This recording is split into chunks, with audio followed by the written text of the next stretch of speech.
We inspire, empower, and educate. We build and nurture community and transform our world by ministering to the needs of all people, bringing healing and wholeness to the hurting and heartbroken through the love of Christ. Divine Television Network USA, a place of hope.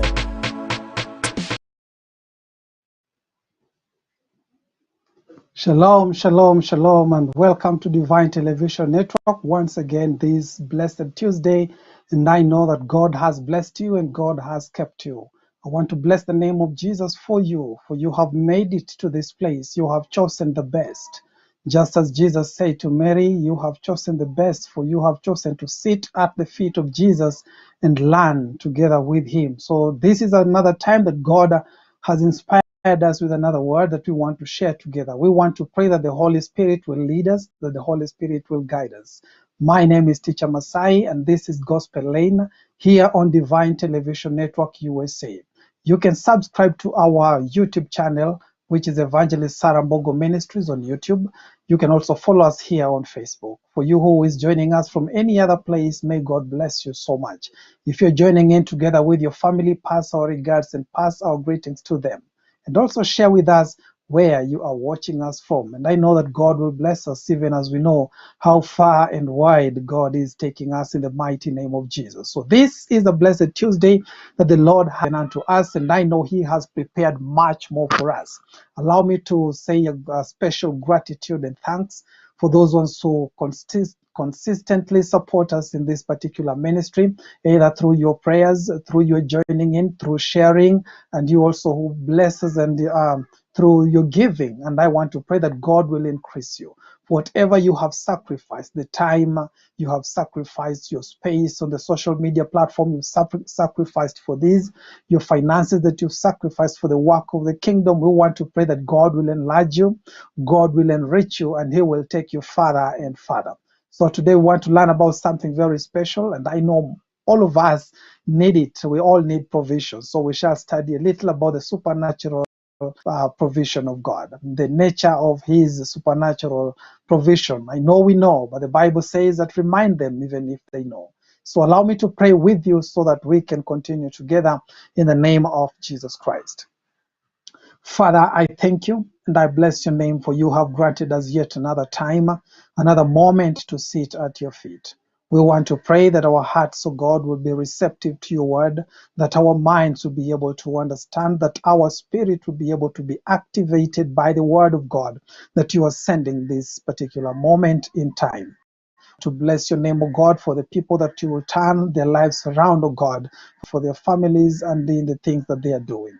We want to bless your name for Divine Television Network, that Lord God, you may continue increasing and lifting us in the mighty name of Jesus. We thank you, Father. We lift you, for it is in Jesus' name that we pray with all thanksgiving. And everybody say amen. You can shout amen. You can dance amen. For it is acceptable here on Gospel Lane in the mighty name of Jesus Christ. Allow me to say karibu tena for those ones who are joining us. If you're joining us from Kenya, tell us the city, the town you're watching us from. If you're joining us from any other part of Africa or outside of Africa, kindly tell us where you're watching us from, and we shall bless the name of Jesus together with you in the mighty name of Jesus Christ. So the supernatural provision of God. We all know that his name is Jehovah Jireh, God our provider. God our provider, the name is the Lord Jehovah will provide.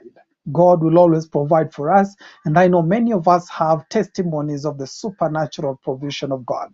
It may have been in terms of finances, it may be in terms of material needs, it may have been in terms of sickness and disease, it may have been an opportunity or a network that God has provided you with in a supernatural way, that we can look at it and we shall say, it is God who did it. If it were not of God, it would not have been possible. So all of us have a testimony, and therefore I welcome you to rejoice with me in the Lord for the great and mighty things that he has done in our lives, that he has done in your life, and we bless his name for the things that he has provided you for. His name is the same yesterday, today, and forevermore. Even the name Jehovah Jireh is the same yesterday, today, and forevermore. And therefore, just as he provided yesterday, He is able to provide today. He is able to provide tomorrow and forever. Every time we are in need, we can ask him and he can provide for us in the mighty name of Jesus. So let's begin with the book of Philippians chapter 4 and verse 19. The Bible says, and my God shall supply all your need according to his riches in glory. That is Paul writing to the church in Philippi because he had received blessings from our people. And these people are not very rich. They did not have much for themselves, but they struggled so much that they may prove the work of ministry. So it opened the door, and Paul was able to pray according to scripture because it is written, blessed is the hand that giveth. And Paul is able now to pray for them because of what they have done. They have participated with him in terms of giving for the work of ministry. Though they were lacking, but they purposed in their heart to be able to give out of sacrifice in the name of Jesus. And therefore Paul says, and my God, Paul speaks, my God, meaning Paul has an understanding of his God, has an understanding of which kind of God he's talking about. He knows him. He has encountered this God of provision. That is why the same book in Philippians chapter 4 and verse 13, he says, I can do all things through Christ who strengthens me.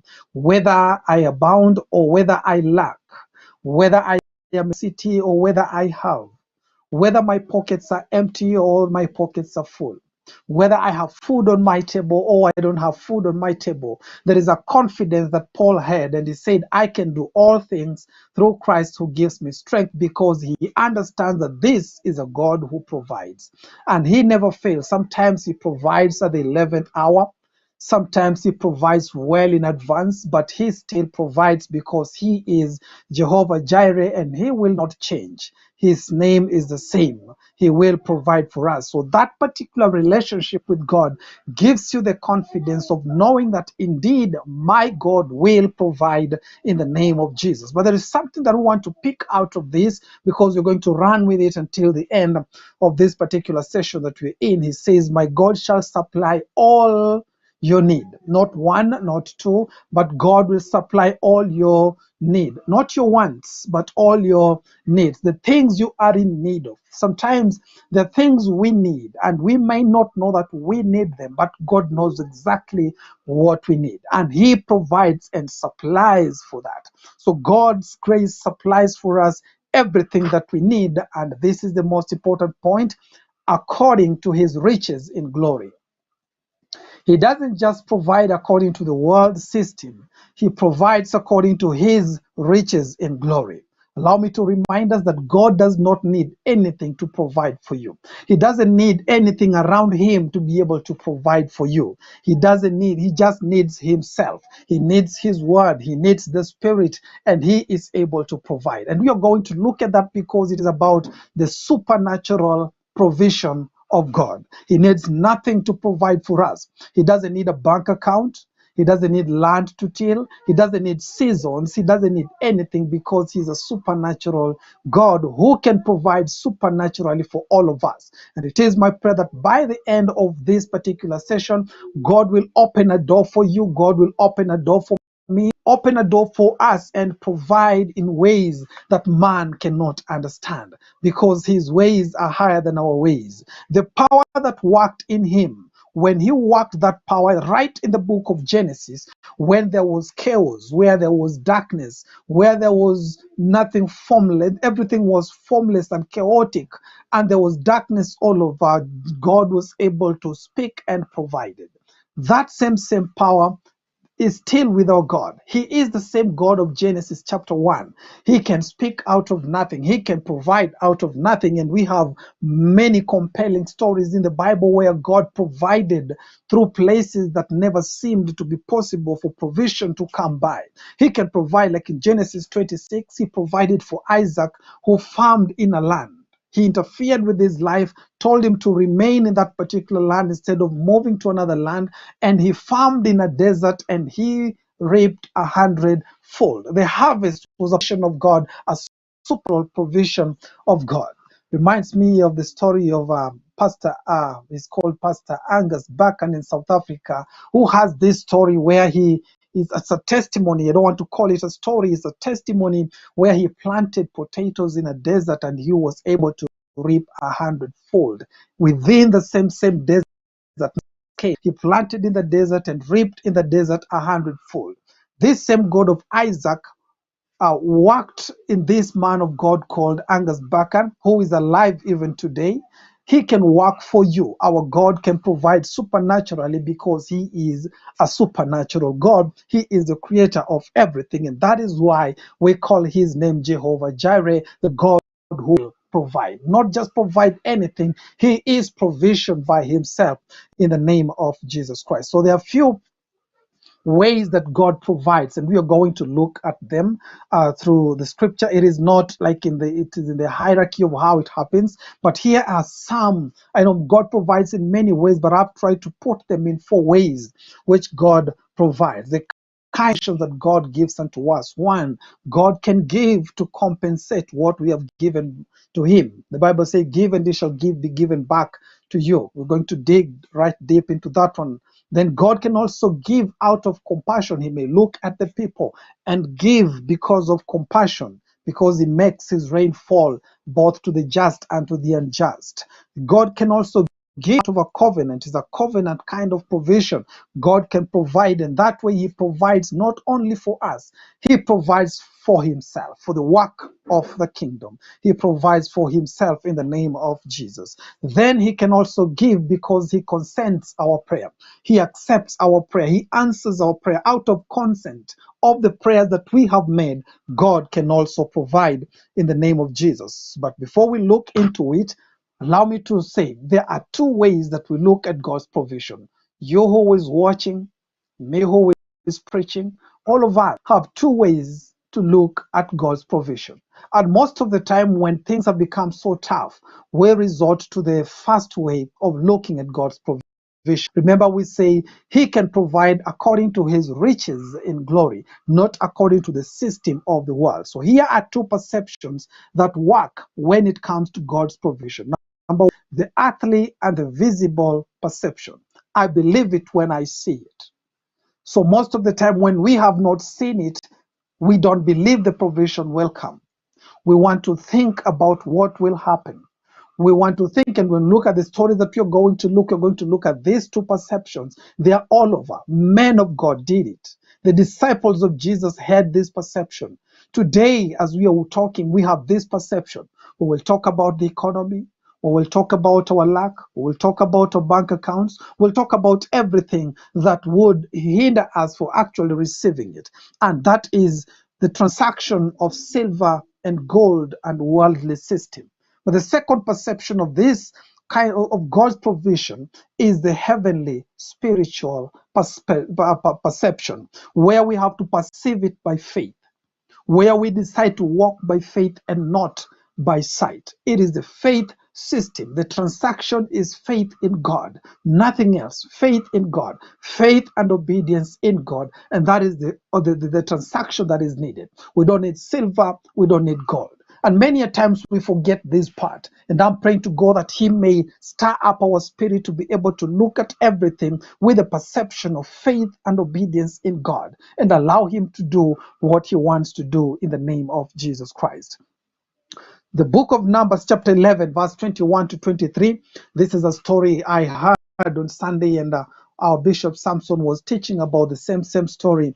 And I just want to, for us, it is not our main text, but I just want to read for us so that we get to these 2 perspectives. So Moses is the man who saw God face to face. Moses is the man who spoke to God. He could hear the audible voice of God. He would meet God and his face was shining. This is a man who met God, and when he met the congregation, they said, Moses, cover your face. This is a man who God calls a friend, the meekest man on earth. But when God spoke to him, and he said, this is what Moses answered: the people whom I have are 600,000 men on foot. Then he says, yet you have said, I will give them meat that they may eat for a whole month. Praise be to Jesus. It's like Moses, a man of God, a man of faith, says, come on, God, This is not possible. Then look at what he's trying to see. His perception has taken him to the world system of provision. He says, shall the flocks herds be slaughtered for them to provide enough for them? That means everything in their camp, every herd, every cattle, every sheep will be slaughtered. Everything will be finished in a month because they had 600,000 people, men on foot, not counting the women. He says, or shall all the fish in the sea be gathered together for them to provide for them so that the food is enough? This is the kind of system we all fall into. Moses fell into it, and most of the time we will say that. He says the kind of provision, the kind of system where we are provided in the world will need flocks and herds, will need fish in the seas, will need the things that we see. Moses is saying this is not possible.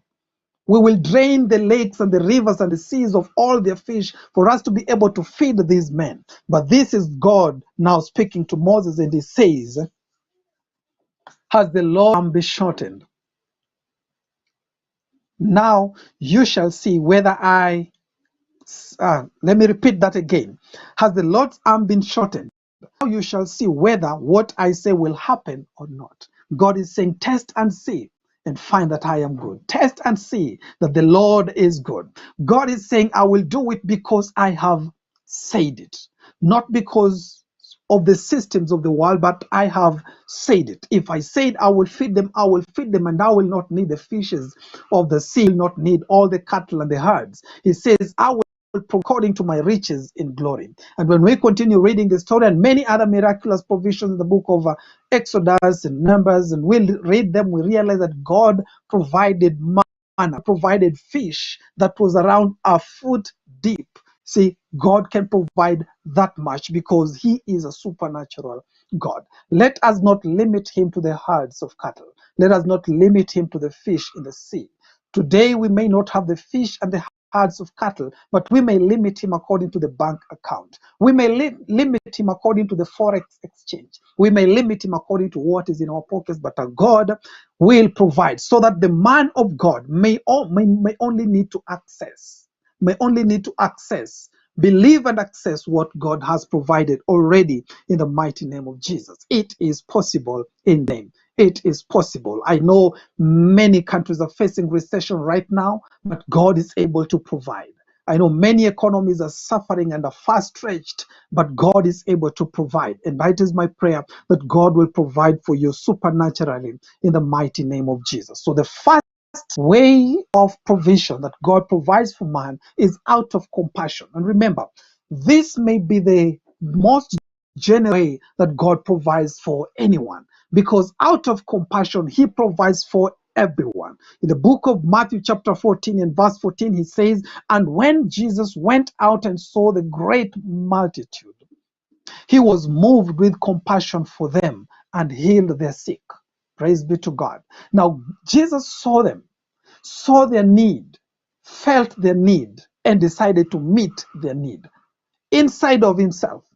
At this particular time, even the disciples don't know what Jesus is thinking, but he has gone out, he has seen the need, he has felt the need, and he has decided within himself to provide for the need according to his riches in glory. May God see your need. May God feel your need. May God decide in himself, I'm a provide for him because I need to provide for them. He is a compassionate and a loving Father. He is loving and very, very compassionate, and he loves all his people. As we said in the beginning, this is the kind of provision where God and Jesus provides for everything that we need. According to the book of Matthew chapter 5 and verse 45, he says he provides, he gives his rain both to the just and to the unjust. Out of compassion, God can give all of us, everyone who is created by God, together with the animal, this compassionate giving. Today he is watching and is looking at you and is feeling the compassion. Feeling the compassion. He is deciding, a conversation is on inside of heaven, saying, I want to provide for this one, that my name may be glorified. There is no interruption of man. There was no intercession of man. He came to Jesus and told him, look at these people. He looked with his eyes, and many times Jesus has looked at people and had compassion on them. When he met this lady from nine on the street carrying out the dead son, he felt compassion for him. And every time we see Jesus doing something, he had compassion on them. Let me turn this coin around. Because we carry Jesus, let us have this where we can see a need and have compassion for the need and decide in ourselves that we are going to meet the need. Now, when we do that, God is able to provide through us to the people that are in need. God is able to provide because you have seen it in Jesus Christ. You have felt it in Jesus Christ. You have decided by faith, I will provide for this kind of thing. Maybe it is for the medication of people. Maybe it is for the feeding of orphans or something like that. Or the street children, you have decided you will feed them. God will fill with you so long as you have done it in faith. See it in faith, feel it in faith, and decide in faith that I am going to do it. You may not have everything it takes, but you will provide for it in the name of Jesus, because God now will use you. Hallelujah. In the name of Jesus Christ. Praise be to Jesus. Praise be to Jesus. Hallelujah. So when we look at that particular part, we look that God has given people out of compassion in the name of Jesus. Now, at this time, you realize now that Jesus is feeding the 5 miracles. Cannot believe what Jesus is saying. So they're telling Jesus, tell these people. Yes, you feel compassion for them, but tell these people it's getting late. Let them go back to the villages and find themselves food and lodges so that they may come back tomorrow. But God, Jesus is saying, no, no, no. Make them sit down and give them something to eat. But they say no, because they have not seen the people. They have seen the people, yes. They're compassionate about the people, but they have decided it is not possible. Hallelujah. Now Jesus challenges their faith and says, could you please believe with me that it is possible to provide? Then they say, no, you see, we only have 2 fish and 5 loaves of bread. Jesus tells them, sit them down. Make them sit down in groups of in groups of 50-50. Make them sit down so that we can provide for them, so that we can give unto them. I want to imagine the eyes and the face of my brothers as Peter, John, Andrew, Philip. I want to imagine their faces when Jesus was telling them, make them sit down and eat 2 fish and 5 loaves of bread. And that is the face we make sometimes when the provision that is required is too much and is too enormous. Sometimes we give up, because we say we need 200,000 denarii to feed these people, and it shall not be enough. So they have gone again to the world system instead of looking at the faith system.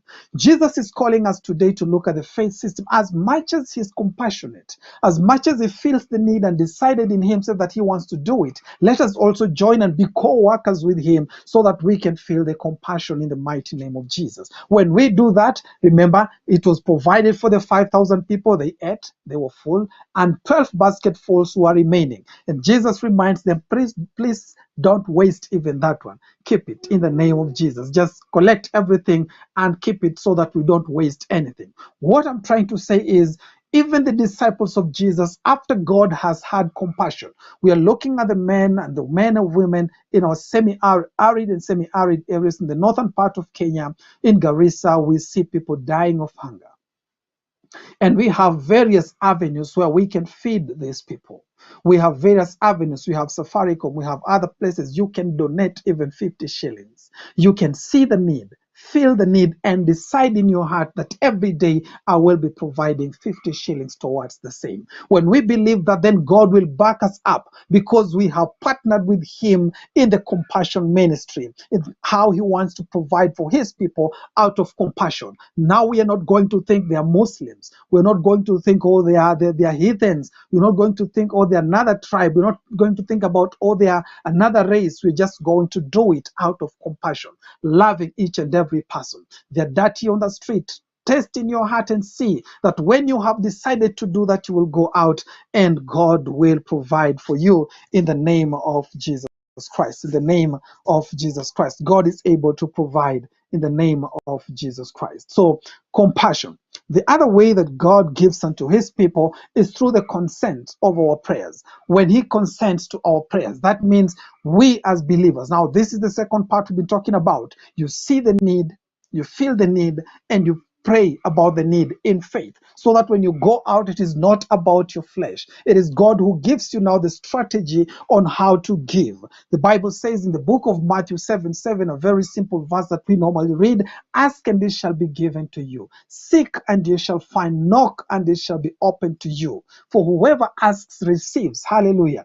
Jesus says, when you ask in my name, whatever you ask in my name, I will give, so long as you believe in me. When we ask God, things that God is already feeling in his heart. And that is what I believe Hannah did. When Hannah was praying, he did not just pray about her. He prayed about what God needed. God had looked at his people and there was a gap of a prophet. Then when she prayed into the will of God. Hallelujah. Praise be. She prayed into the will of God. And in praying into the will of God, she met. Her prayers met the will of God. Her faith met the hand of grace. And there was a son that was provided. Not only one, but many more sons were provided in the name of Jesus. So when we ask like that, it is a sign of humility that, yes, God, I cannot do this by myself. But I need your strategy. I need your guidance in the way that we are going to provide. But then God provides because he consents to our prayer. When our prayers align to his will, this is now for those who believe in Christ Jesus. God will provide. He will consent our prayers because we have faith in the name of Jesus. When Jesus teaches us the Lord's Prayer, he says, pray like this: Our Father who art in heaven, hallowed be your name. Your kingdom come on earth as it is in heaven. Give us this day our daily bread. What it says is, Abba Father, give us this day our daily bread. When we ask, we shall receive when we ask in God's will. And it is God's will to provide for his people, to provide for those who believe in him supernaturally. So what we pray is, we send our need before God, but we don't tell him how to do it. We send what we need. What do we need? Then God knows how to do it. We cannot tell him, now God, do this, do this, do that. God himself will choose a way of making that possible for us in the mighty name of Jesus. So it is a common way that we all go before God and we ask. Many people don't ask today because you have the food, you have planned your food for the whole week. But even planning your food for the whole week, ask God to keep on providing.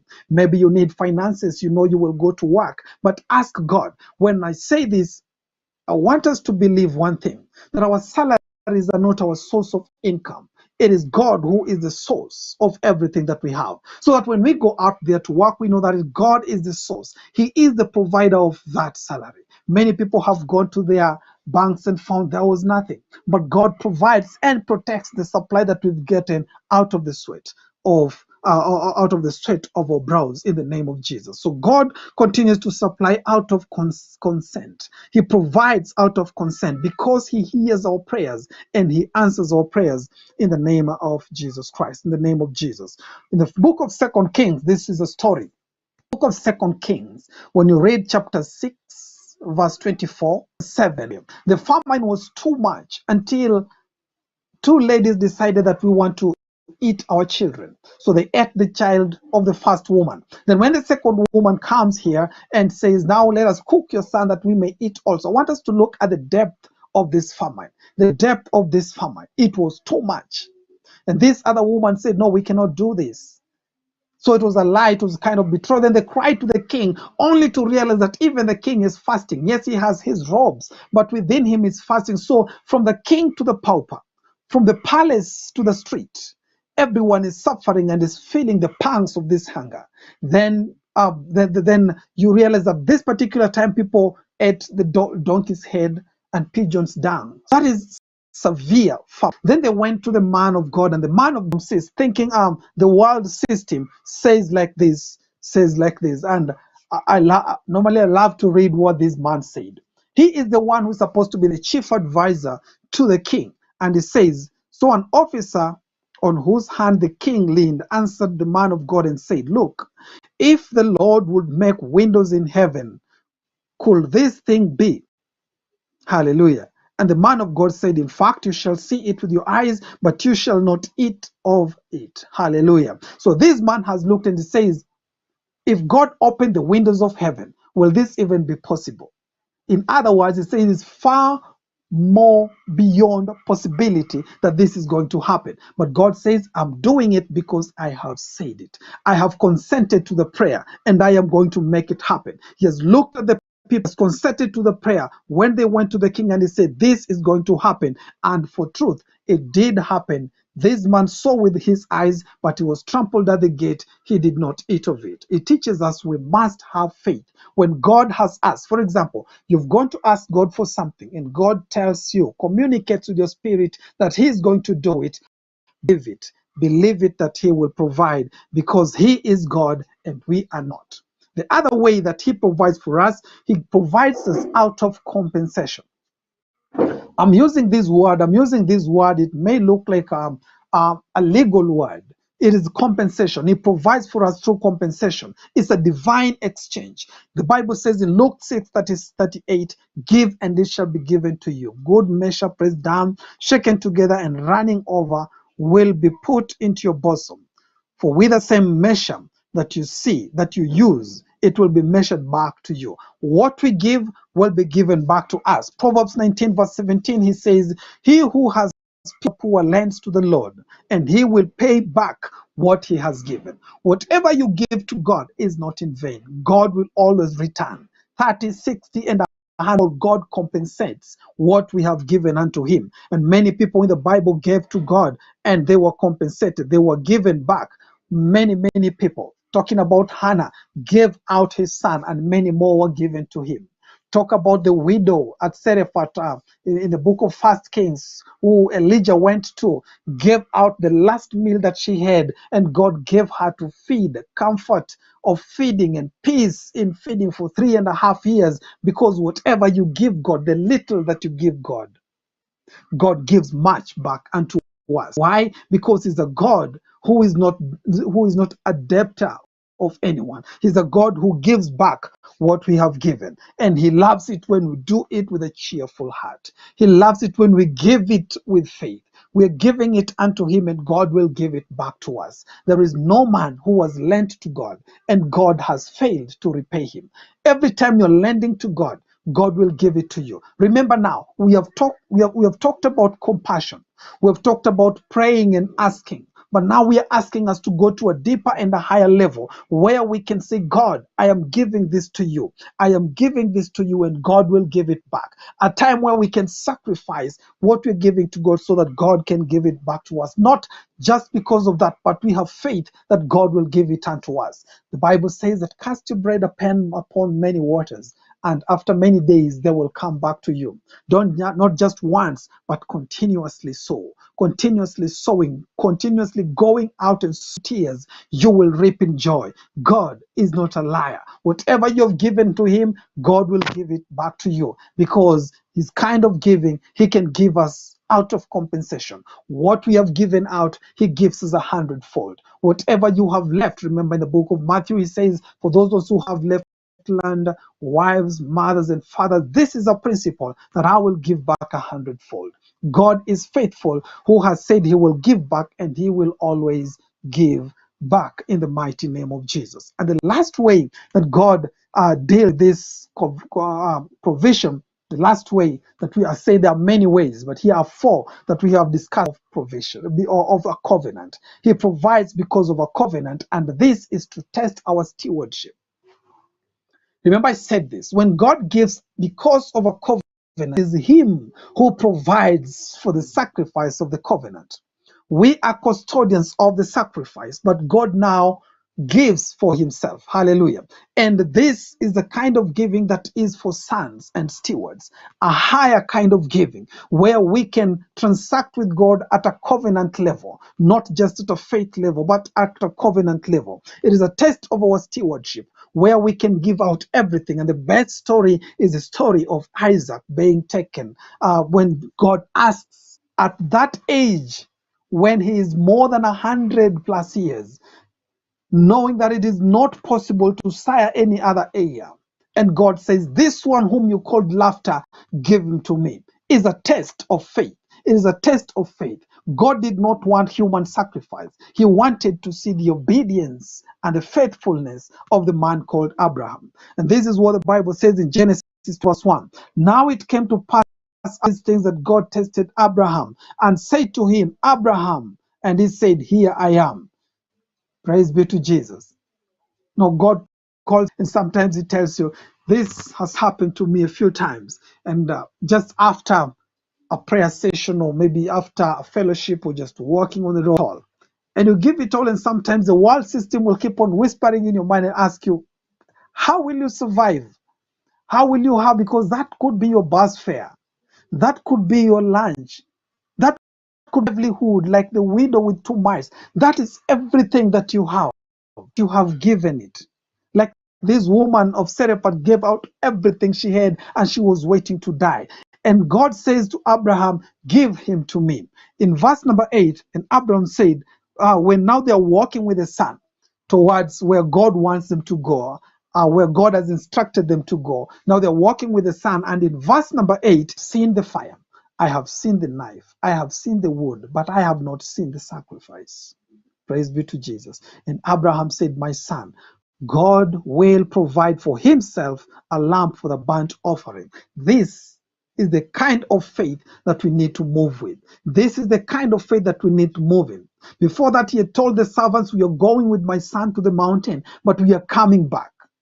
God has told, but somehow God knows, I may sacrifice my son for real, but still I will come back with him. Whatever we are giving to God is not a waste. It is not loss. We give to God, it will always come back.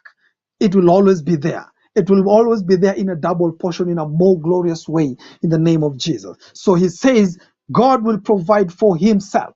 When it is about covenant, God will provide for himself a lamb. The same way he provided for Jesus. We were not in the transaction where Jesus was provided, but it was provided for us for the remission of our sins, that Jesus would die on the cross. It is God who, Jesus was tested to the point of death, to the point where normal men would have denied, and here we are.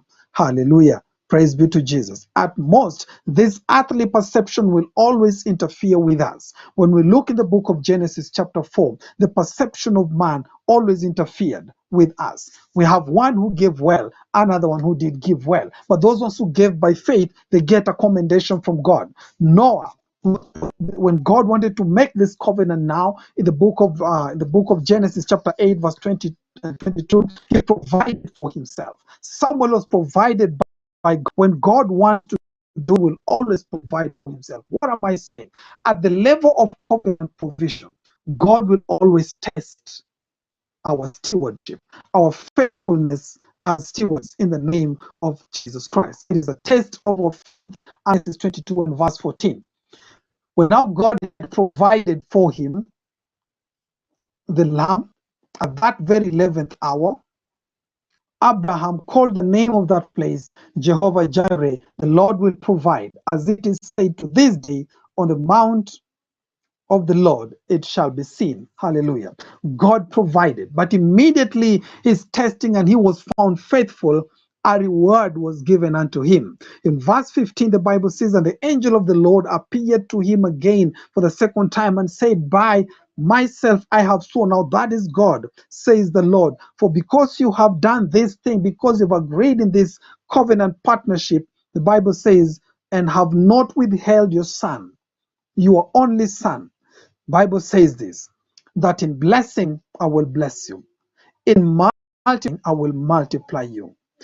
I'll multiply your descendants as the stars of the heaven, and as the sand which is upon the seashore. And your descendants shall possess the gates of their enemies, in the name of Jesus. Allow me to make this is the prayer that I want to make for you and for me. God will always provide for us. Let us work in all the levels. If it is compassion, partner with God to be compassionate. Ask God, and God will provide. Give unto God, and God will give it back to you. Work it as a covenant, because God wants to do something new, and God will provide for you. And as Abraham was blessed when he called that mountain, God will provide. Let this be the prayer that will with you even today, that in blessing God will bless you, that in multiplying God will multiply you. He will multiply even the descendants that you have. He will multiply your discipleship. He will multiply your ministries. God will multiply the works of your hands in the name of Jesus. Because when you do this, when you partner with God, everything that we do for God will never go in vain. God will always give back. So when we are looking at the provision of God, let us get away, because we have looked at the two ways. Don't look at God's provision in the system of the world.